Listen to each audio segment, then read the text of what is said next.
The David Pakman Show at davidpakman.com. Welcome to the show. We've been following the Fox News apoplexy over the Benghazi hearings for a while now. And every time you think we're going to get that big bombshell explosion of conspiracy and deceit out of the Benghazi story, nothing happens. We heard this time and time and time again. Now, yesterday there were additional Benghazi hearings. Why we keep needing more and more Benghazi hearings, Lewis, I just don't know. But in any case, we had more Benghazi hearings yesterday. And some people on Twitter started noticing that Fox News, which really was the one paying the most attention to the hearings because, as we know, we've already had plenty of Benghazi hearings, Fox News kept going to commercial every time Democrats got their turns to ask questions. And Fox News host Megyn Kelly admitted this. She says, we are being lopsided here in favoring Republicans. Let's take a look at just a few seconds of video and listen to the audio from Fox News. What was the admission Megyn Kelly made about Benghazi hearings? We have a responsibility under law to review these situations and to go to people who actually had firsthand knowledge. Now, we're trying to get in our commercial breaks here. Now we're getting a little lopsided in terms of the Democrats versus the Republicans. So we're going to try to rectify that for you after the break and play more of Mr. Micah right after this quick commercial break. Stay with us. There you go. So admitting we're getting a little bit lopsided when it comes to Democrats and Republicans here. So after this admission, Fox News provided only another 10 minutes of live video from the hearings during the next hour. And then they brought on John Bolton and Oliver North to comment, of course, more conservatives. I have to be honest, Fox News has been on the air 17 years at this point. We're going to need more than a couple of hours to rectify that lopsidedness she's talking about. We're going to need like another 17 years to make up for it. At least. Fox News is a little bit lopsided towards Republicans in the same way that, like, for example, the Titanic got a little damp.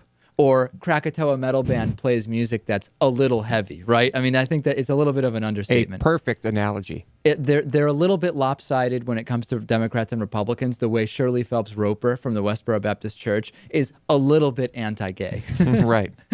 And again, Natan, as usual, nothing happened. No bombshells, nothing, even though the day before, Drudge Report saying the administration is about to go down, nothing happened.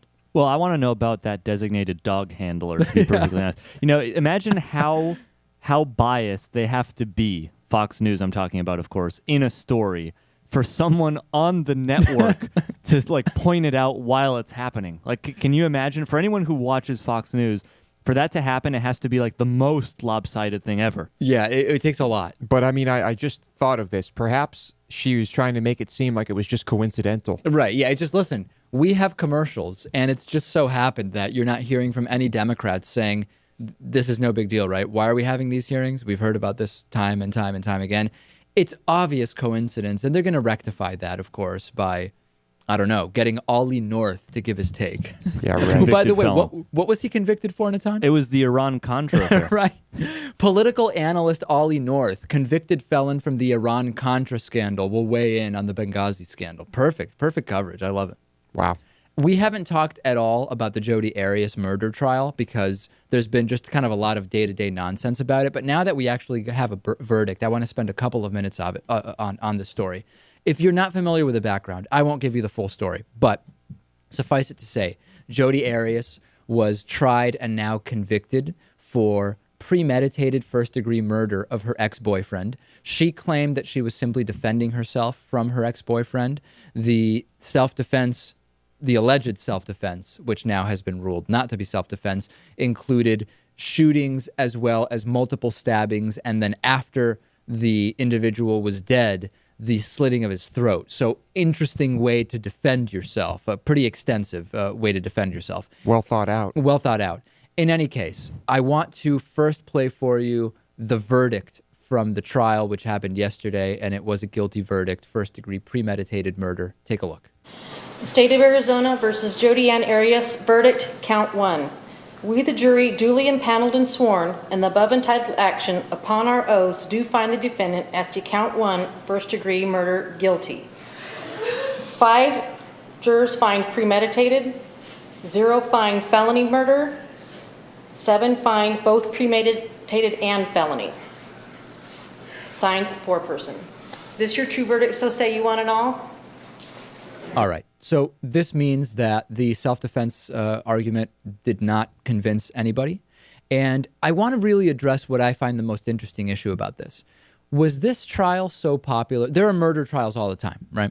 Was this trial so popular because of Jodi Arias being a more or less attractive woman?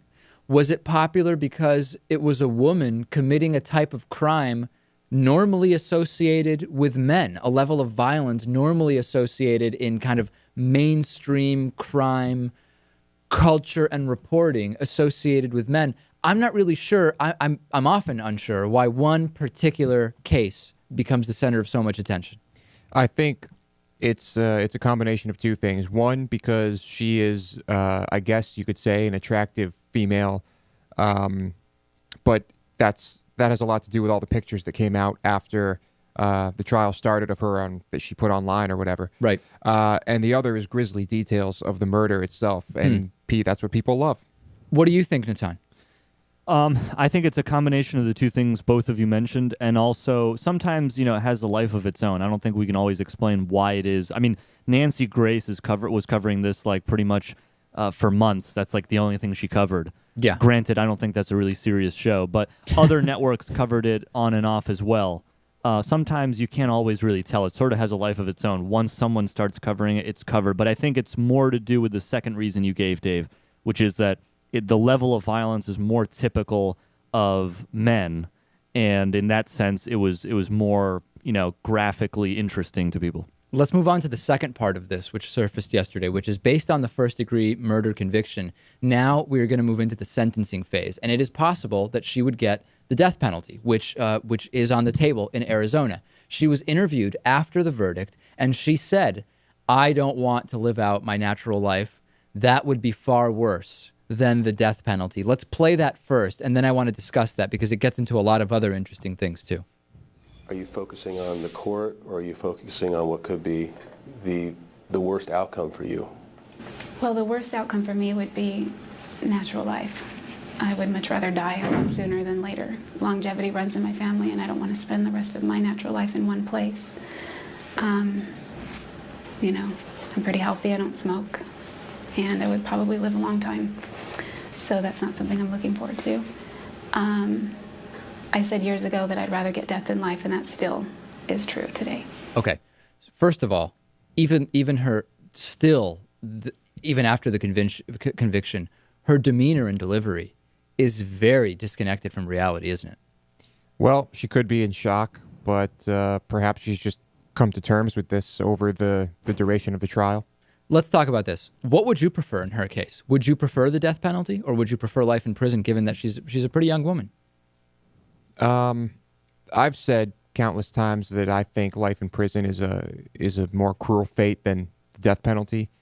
Hard to say. I guess for me, it would depend on the prison I was going to, right?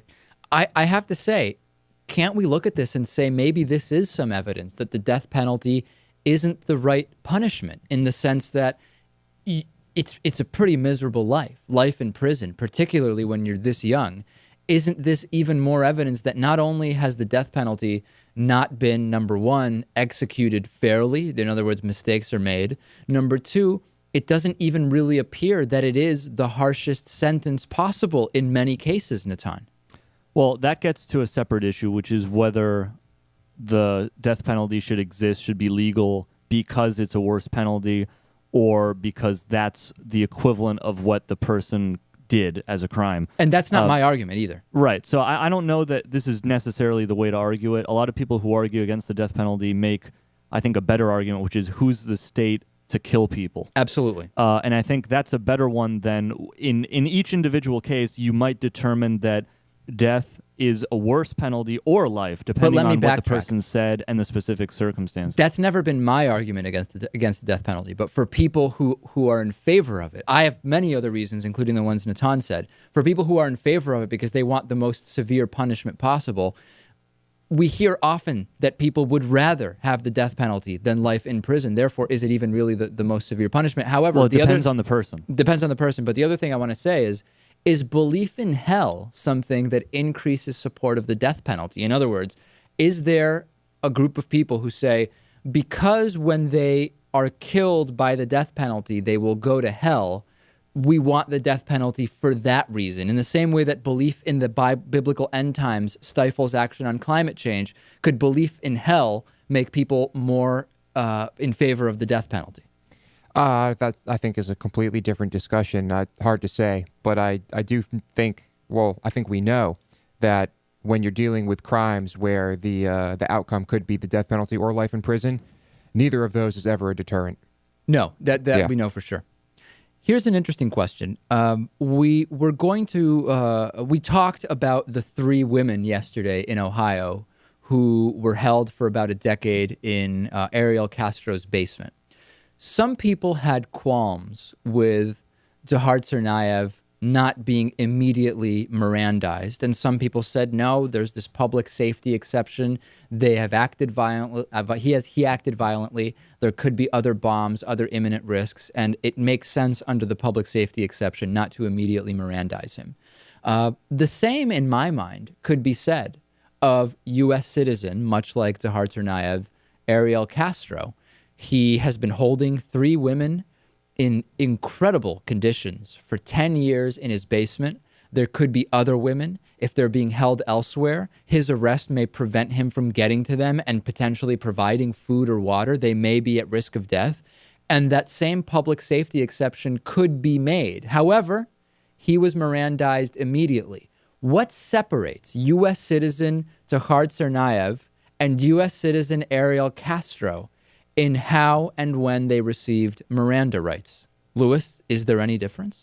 The difference is that when there's a terrorist bombing, that is immediately associated with different groups, different organizations. Foreigners? Is that an element? In a lot of cases, yeah. But, I mean, you want to capture this person, and you want to learn everything you can about who they're affiliated with, who they're working with, and who else might be in on this, who else might be carrying something out right now. But from the point of view of not Mirandizing, all of what you just mentioned has to fall under the public safety exception, the possibility of imminence of some further loss of life. Right. Couldn't the same argument be made about Ariel Castro, given what he was capable of over a 10-year period? And then, therefore, why not Mirandize both immediately or not Mirandize both immediately? Because they're totally different cases. Yeah. I think it's a matter of scale, location, and threat level. In this case, I just, I don't think anyone would think, how big is this thing? Who could die right now as a result of this man being arrested? I mean, I don't know. Those just aren't really questions that would go through your head. I don't know that I'm convinced. Hold on a second. Yeah, we're not privy to what law enforcement knew in both of these cases when they caught the person, when they finally arrested him. In the case of the Tsarnaev brothers, they had found other bombs, which they defused, and which had not exploded. So they already had evidence that there were other bombs. So there was an immediate potential threat that they had evidence for suspecting. In the other case, I mean, if there are no other missing girls, people know if there's missing girls. There are many missing people, always. Yeah, but it's unlikely that a man is going to have a girl in some other random location, and if he did, now that they have him, he's not going to be able to do anything about it. So it seems like they probably had evidence to go on to determine whether there was a public safety exception to use. So basically your explanation is you're just giving the police the benefit of the doubt. You're sure that in both cases the police just did the right thing, and if Mirandizing right away was the right thing. Well, you make it sound like I'm just simply trusting them. All I'm saying is that even with the limited amount of knowledge that we have of what they knew, these cases are completely different. In the first case, we actually knew that there were unexploded bombs. Okay. I wouldn't say what they did was correct or incorrect. I just commenting on it as a whole. Saying that they are different cases. Yeah. All right. What do you think about that? Send me your thoughts. DavidPakman.com. Click on Contact Us. Send us an email. Today is the last day for the David Pakman Show May 13 membership special. Go to davidpakman.com/May13. Sign up for a 1-year membership. Get your choice or just get both. David Pakman Show bumper stickers and or the 1,000-piece Barack Obama commemorative puzzle. Louis, how many of these have you put together so far at your place? About 30. That's what I thought, yeah. It's very hard to walk through my place. It's tough now, yeah. Your cat is like going completely nuts because of all the puzzles. Mm-hmm. Exactly. More about Louis's cat on the bonus show, which, by the way, is one of the great benefits of being a David Pakman Show member. You get the bonus show hosted by producer Lewis. Go to davidpakman.com/May13 for this membership special. Ends today. Or davidpakman.com/membership to check out all the options. We'll take a break and be back with more after this.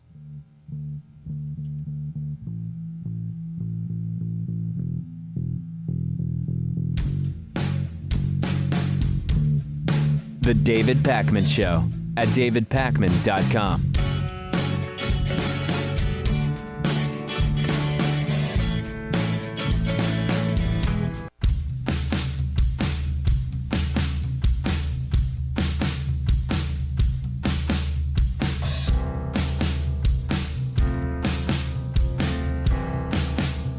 Welcome back to the David Pakman Show. Our membership program is made possible in part by liberalbias.com. Liberalbias.com refuses to have their theories and graphs dictated by fact checkers. Find out how you too can free yourself from the oppression of liberal facts by visiting liberalbias.com. Today's new member of the day is Stan Haslip. Stan's a really good guy, actually, Lewis, I must say. He's got to be. Yeah. Yeah. I mean, I don't even know that it needs more analysis. He's a member. Thanks to Stan and every other David Pakman Show member. Glenn Beck has said over the last, few weeks that God must destroy us. He said that while crying. He said that his mission is now like Back to the Future 3. And he also gave the government a deadline by which they have to come clean on the Boston bombing conspiracy. All of that stuff was kind of starting to paint a very particular picture of Glenn Beck.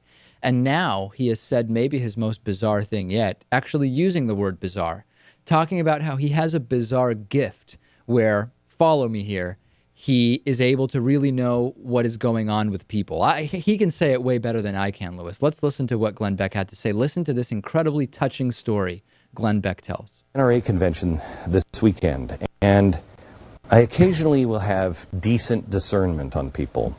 And usually only, I wish I had it all the time, but usually only in, well, there's the line there, usually only in lines like this, and it happens rapidly.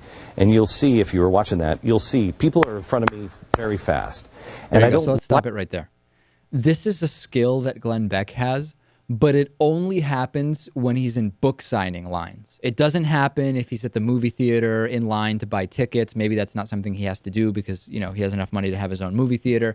It doesn't happen when he's in a restaurant and people are walking by.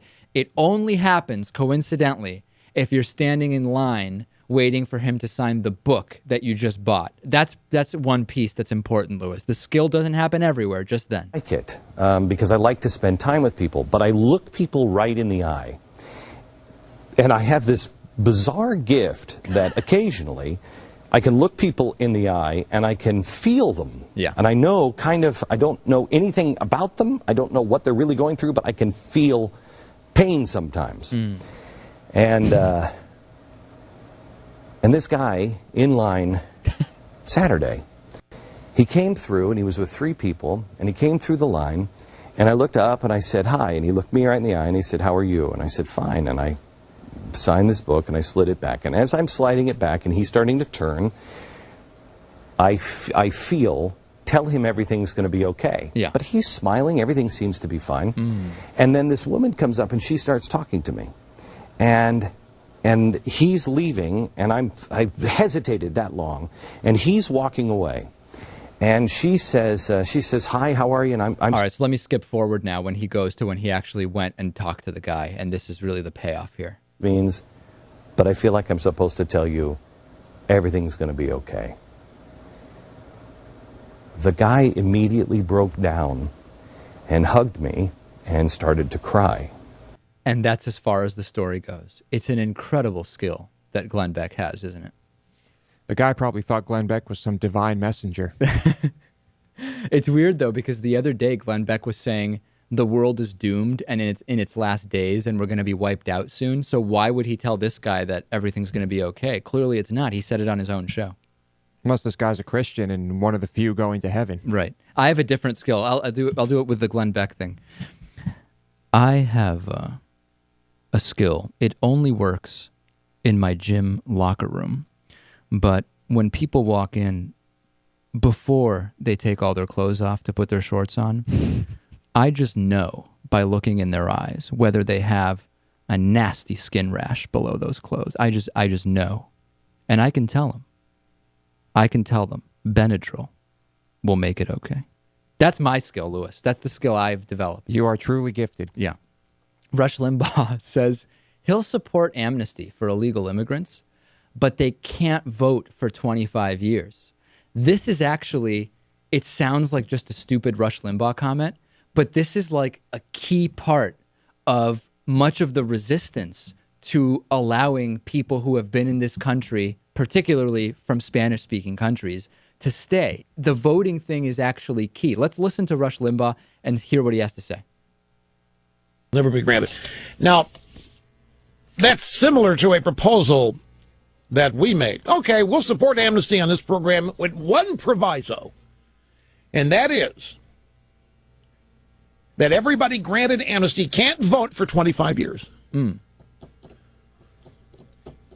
Yes. Okay, so there's Rush Limbaugh. Now, it might sound like typical Rush Limbaugh nonsense, but he's being completely honest. This is a real issue with immigration reform.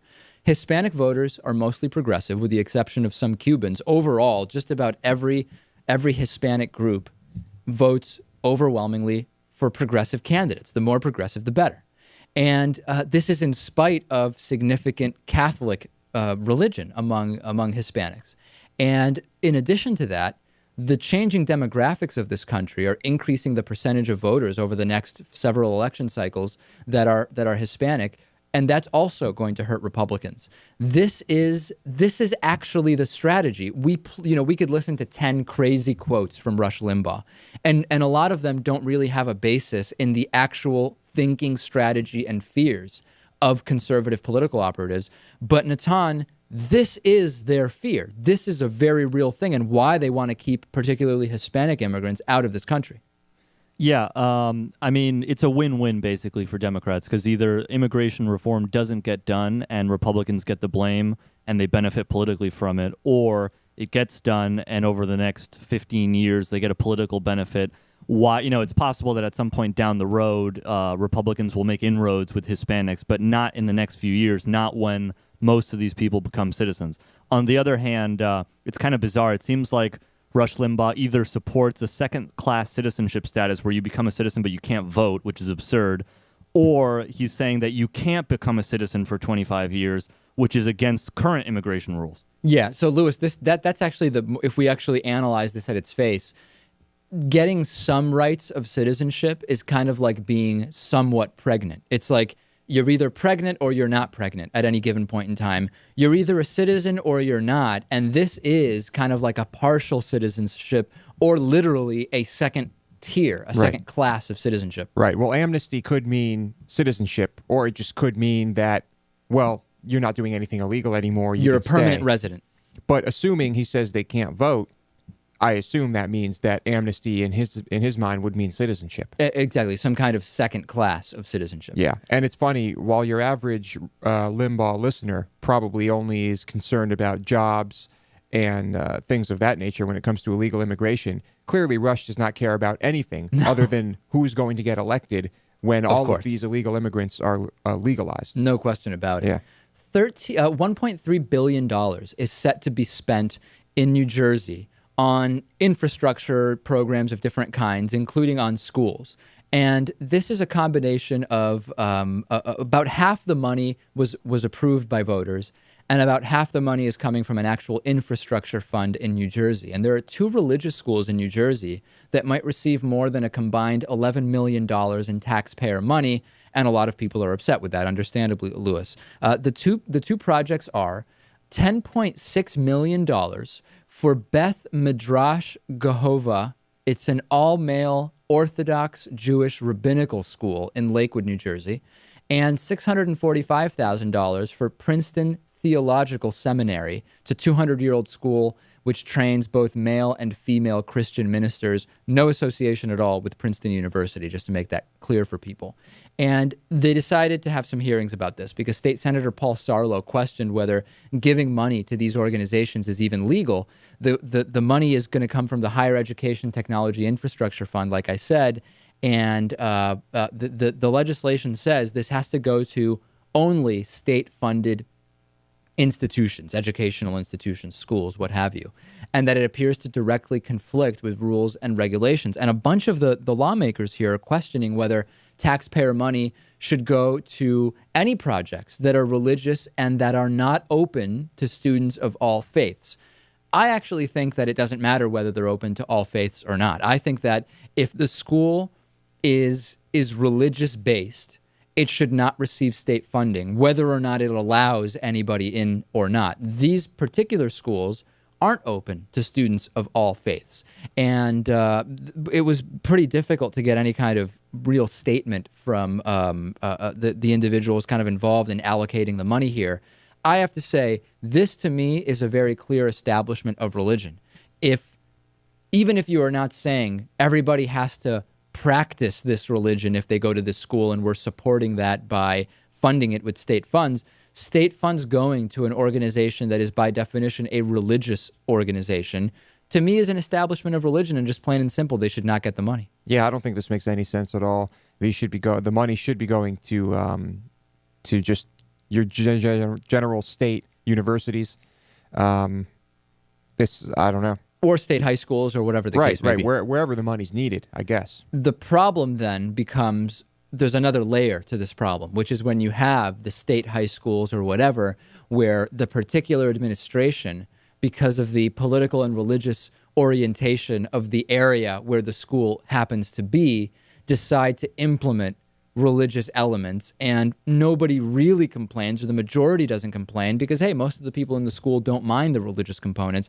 That's actually harder, and it may be even more pervasive and difficult to eradicate, because you may have a minority who is probably not too easygoing about being the ones to stand up and say, hey, what's going on here? That could actually be more of a problem. And I'm sure it's happening all over the country. Probably, but I think you still have to assume that the majority of these schools are not doing that, and just avoid giving money to the ones that are strictly religious in the first place. No state funds for religious schools, just that, period. That's it. I don't know. We don't even have to have any more discussion about it. Just no state funds to religious schools. Please. Facebook.com/David Pakman Show. Join us on Facebook. We'll take a break. Dennis Campbell is joining us next. And then still a lot more coming up, so stay with us.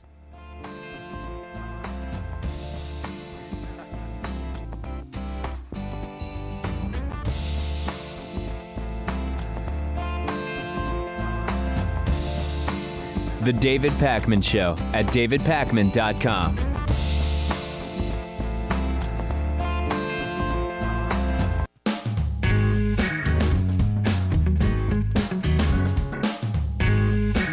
Welcome back to the David Pakman Show. As for Worldview with Dennis Campbell, every Thursday, Dennis is editor-in-chief of UK Progressive Magazine. You can also check out his YouTube show at youtube.com/worldviewshow.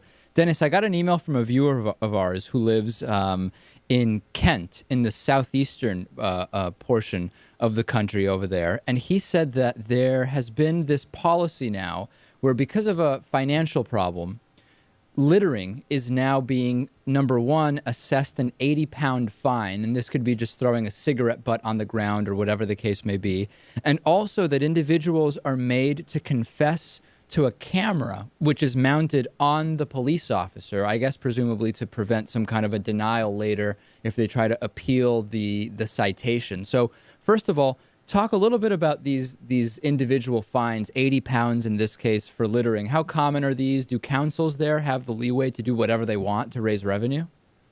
Oh, they absolutely do. Matter of fact, here in Wales, it's 100 pounds if you're caught littering. I mean, the county councils are set up in such a way that they are self-governing administrative autonomous bodies, and in so they can pretty much set whatever rules they want within certain parameters. So we're all suffering from revenue crises here because of the Tories cutting back and the austerity bent. So they're trying to make it up any way they can. And, just as they did back in the state of Massachusetts, Commonwealth of Massachusetts, when Mitt Romney was governor and he raised fees on everything. They're raising fees on everything here.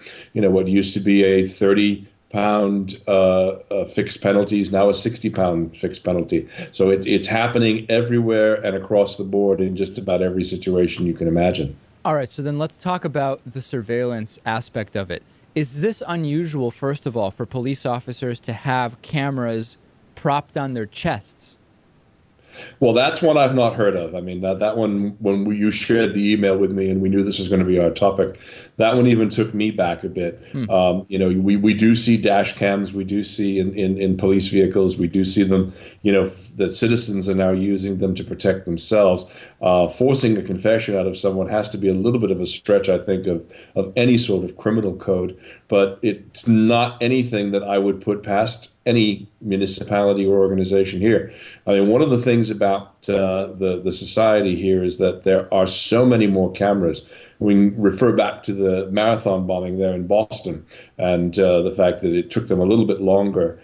Had it happened in London, you would have been able to track Tsarnaev and his brother from where they first either got onto a metro or underground or the T there in Massachusetts, and you would have been able to follow them step by step because there isn't a square inch of London that isn't under camera surveillance of some sort. So it's become a bit of an issue. Now, the fact that you've got these peace officers, because I don't believe they're police officers, the counties do hire traffic wardens and other wardens to monitor things like littering and some of the things you talked about there. I've seen situations in some of the cities I've visited where they literally stand there and wait for the time to pass by on the traffic meter, and they'll immediately start writing a fixed penalty fee of 30 or 40 pounds. So there are a lot of people that have taken a lot of liberties, and the camera thing doesn't surprise me one bit. Hey, are people in general there more or less put off by surveillance and lack of privacy than here in the U.S.? How would you know? I mean, part of my issue, and I've lived here in the UK now for 10 years, is that they're trained at a very young age to never display any emotion at any time, ever. So I'll stand there in the grocery store by the till waiting for them, and I'll actually say somewhat louder than normal, at what point in time will they actually open an extra till and recognize that the queues here are all 8-9 people deep? And just to translate, you're talking about a till is it a register? Oh, I'm sorry, the cashiers. The cashiers, and yeah. then a queue, you just mean a line, right? A line, yeah. Okay, There'll be a line of 8 or 9 people at a cashier's stand there, and the person that's responsible for opening the rest of them will be standing there staring at a computer as if that somehow is going to magically produce an extra cashier. I mean, it's just absurd. And I've said that loudly on a couple of occasions, and I've had people standing in the line. Excuse me, with me, people standing in the line with me say, God, I wish I could do that. I wish I could speak up and say something like that. I mean, it's part of the culture here. So essentially, you're not really sure what the feeling is there as far as widespread coverage by cameras and other, what in the U.S. you would have, 30 to 45% of the population saying it's a violation of my privacy.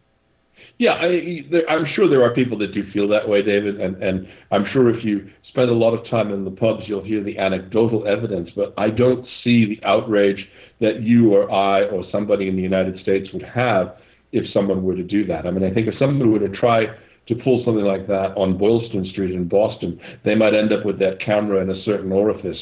I don't think people would take to it very kindly. Interesting. So what's coming up on Worldview Show? Well, the raw milk crisis is really now moving into high gear. Apparently, beginning next week, there's going to be a huge trial in a very tiny courtroom in Wisconsin. This is more Governor Walker shenanigans, but they're going after a dairy farmer for selling raw milk in a buying club that he has actually set up. And they're trying to make this into a test case on behalf of the big food industry. So it's a breaking sort of story. And we've got Ms. Reitziger from the Common Food Awareness Group. They're going to be talking about, Liz does a really good job of explaining how this case is set up. and how if this case goes for big food, it could place a lot of the food supply directly even more under control of these big food companies. So it's must see. I have to say, I don't think I've ever had raw milk. Is that do you have it regularly? Yeah, it's something I've had in the past. I mean, my wife grew up on a farm, so it's not an issue. It's just you don't go through the super pasteurization process. I mean, when we came back to visit to the States, both of us back very, very early, we looked at this milk carton that didn't expire for a month. I mean, most of the milk cartons we have here, even from the traditional sources that isn't depasteurized, is expiring in 2 or 3 days. It's absolutely unfathomable that they would go to this length to try and make certain that a quart of milk or a liter of milk would last for that much time. It's unbelievable, and there are so many people that feel that there's so much antibiotics in the factory farmed cows and other things that they want to know where their food is coming from, I think, is the big issue. And this is very frightening to the major food companies. And we had Michael Moss on before talking about sugar, salt, fat. Their share of the market is going to continue to decrease as people look at factory farming, what happens in the beef industry, what happens in the dairy industry, and people say, I want to know where my food is coming from, and one of the best ways to do that is to be dealing locally with sustainable sources there. Raw milk is perfectly fine, and it's got more density to it. It's got heavier cream on top, and it's been turned into this huge demon by the sources that want to protect the corporate and big food interests. All right, check out Dennis Campbell, vegetarian raw milk consuming Dennis Campbell's Worldview Show, youtube.com/Worldview Show. Thanks, Dennis. We'll talk to you next week. All right, see you then. The David Pakman Show at davidpakman.com.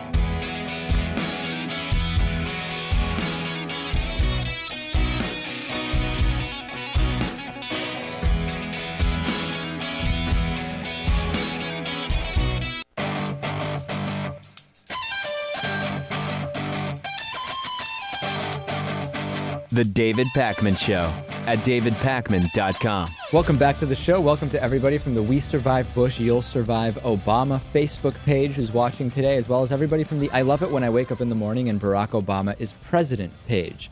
This is really a weird thing.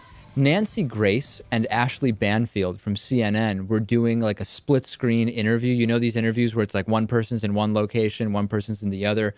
And they were talking about crime stories, including the story about the Cleveland kidnapping and the whole story with Charles Ramsey, the witness, etc. And as people looked more closely at it, they noticed that they both were in Phoenix. And then as people looked even more closely, they realized that they were in the same parking lot, probably just a few feet away from each other. This is very, very weird. Let me show you a couple of images here. If you'll look at this one, and Natan, maybe you can pick this up. You see this red SUV drive behind Ashley Banfield and then immediately behind Nancy Grace. And it's abundantly clear that they're sitting in the same parking lot doing the interview. And then if we go to another one of these images, you'll see that the same truck goes by both of them simultaneously. And hard-hitting satellite interview. The funniest part is that in this shot, Nancy Grace is holding her earpiece like she's having trouble hearing. You know, Nancy, you might be able to hear Ashley better if you take the earpiece out and just listen to her live audio, like, because she's standing right next to you. Why would this even happen? Laziness, but it doesn't it even look like they might be on a green screen? Well, I think that's just because these animated images are grainy. I don't think that there's really much to that. And then again, if you look at this image, you see that the same truck and bus drive behind each of them. And Nancy Grace still struggling to hear her because of the satellite distance and delay between them. Sad. And, some people said the reason is Nancy Grace is on headline news. And even though it's kind of part of CNN, of the company, they just didn't want to have them sitting together because she's kind of like from another network. But I don't know that I buy that. It sounds pretty stupid. Yeah, they could have just as easily done something in a studio setting. Yeah. I don't know. This is pathetic. Truly bizarre. Yeah. We should start doing split screen on the show, and I should pretend like I can't hear you, even though we're like 15 feet away from each other. We can claim I'm in Baghdad or something. Right. Yeah. Hey, Senator Rand Paul says he's considering running for president in 2016. He says, I want to be part of the national debate. Whether I run or not, being considered is something that allows me to have, I think, a larger microphone. It's weird because Glenn Beck's microphone is huge, and he's not considering running for president. Right. Natan, could you take that picture down? I'm getting nauseous. Yeah, I can take it off. I'll take it off right away. Does he have more of a shot than Ron Paul ever did? Oh, God. I would say no. Okay. I don't think he has the same support that Ron Paul had. He's also a lot younger. He might be able to build it. That's true. If he can indoctrinate all those people like Ron Paul somehow managed to do, maybe. Do you? Maybe he's. I mean, the thing is, he'll be running as a Republican. So. I have to give him credit. At least he's being honest. Most politicians equivocate and never will honestly just answer and say, I'm thinking about it. Maybe I will run. I don't know. It's very, very, very rare. He does seem to have some popularity in certain areas. Let's go to your voicemail. Voicemail line open 24 hours a day. 219-2-David-P. Here's a voicemail I received about jobs. Yo, David P. It's Patty D. from Minneapolis. Just watching John Boehner bash our president, talking about how he's not creating jobs quickly enough, even though our GDP grew 2.2, which I think from around these other countries right now, that is phenomenal. And we're under 8%, which is kind of the whole bitching at the election. Long story short, Boehner says that if they had the Republican economic policy that they wanted or were trying to vote for in 2012, that the unemployment right now would be at 5%. That is just absurd. No one could ever have done an improvement like that. And Obama's doing a great job, and it just frustrates me. I wonder maybe you could put some facts behind it for me. Well, you've kind of put out a lot of stuff there. We've been covering for a while, moving the goalposts on job numbers, moving the goalposts on how you measure a recovering economy. Yesterday we talked about on the same day that the Dow Jones hits a new record high, not adjusted for inflation. And of course, the Dow Jones Industrial Average is not representative of the economy as a whole. But even still, a conservative group says we've got to impeach Obama because he wrecked the stock market. We've been talking about the unemployment numbers. I don't know that we can sum it all up, Louis, but over time, we've been picking apart all of the claims surrounding employment numbers. The 5% thing is just great. Unfortunately, we have a political system where hyperbole is rampant. Yeah. And lying is perfectly legal. So, that's the Republican platform. You just say whatever you need to say to make your opponents look bad, regardless of how ridiculous it is. Well, but what's the definition of say? Spew. Exactly. Yeah. All right, and here's another voicemail about President Obama. Hey, David, this is Tim S. in Las Vegas. Love the show. I'm a member. But anyhow, I just want to ask you guys, I might be one of these bitter progressives, but do you think that progressives or even liberals should be happy altogether with Barack Obama's presidency, or should they just be happy that it's Barack Obama outside of somebody else? Right. This is an ongoing question. Upset with President Obama for not being progressive enough. Happy that President Obama is more progressive than John McCain or Mitt Romney would have been. You don't have to pick one or the other. You can say, here are issues where I agree with President Obama and or think that the alternative would have been far worse. Here are issues where President Obama is not particularly different than what would have been the Republican alternative, and I believe this would be the right way to go. I don't think you have to take one of these positions of you either support, in quotes, Obama because he's better than the alternative, or you don't because he's not progressive enough. You just evaluate issue by issue, and you can have, hopefully, a nuanced conversation about it. Yeah, hindsight is dangerous. I guess we're just all glad that he beat McCain. That's really all I can say. And Romney. And Romney, actually, of course, I would say more so about Romney than McCain. McCain had more of a shot, I think, until Palin came around. Is that fair, Natan? Do you have to take a position, one or the other, the way that it was suggested? No, I think that you can easily make the case that he is a mainstream Democratic liberal, which is not very far left at all, but definitely the most liberal president since Jimmy Carter. And he was able to get certain things done that haven't been able to get done in the liberal agenda, like Obamacare. And also that he took over in a really tough economic time, and that sort of derailed what would have been a more broad liberal agenda, I think. On Monday, Queen of the birther movement, Orly Tates, will be back on the show. She's been avoiding interviews. We actually had a long email exchange where I had to kind of like convince her to be on the show because I want to find out when's Obama going to be kicked out of office because, of course, he, Indonesian, socialist, Kenyan, all that stuff. So we're going to talk to her. Also, she is a dentist, and I'm going to ask her some dental questions. Just, I figure, kind of mix it up a little bit. So don't miss that on Monday. It's going to be entertaining and a lot more stuff coming up. We will see you next week.